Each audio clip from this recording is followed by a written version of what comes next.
Juice செய்யலாமா? அதுக்கு இந்த மாதிரி கற்றாழை எடுத்துக்கோங்க. இது மேலே இருக்கிறதெல்லாம் எடுத்துடுங்க.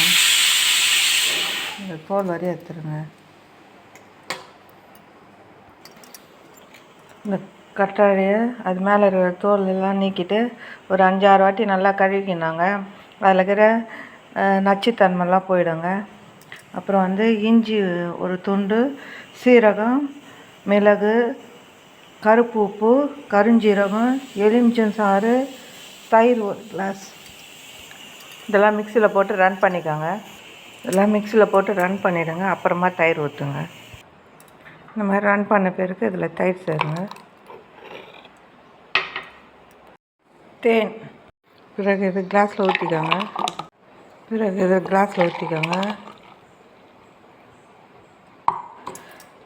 எலுமிச்சம் புழிஞ்சுக்கோங்க. சிறிதளவு தேன் ஊற்றிக்கோங்க.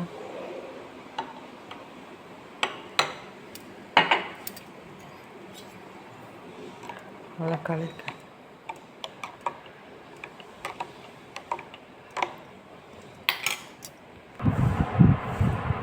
கற்றாழை ஜீரண சக்திக்கு நல்லது, மலச்சிக்கலை நீக்கும்.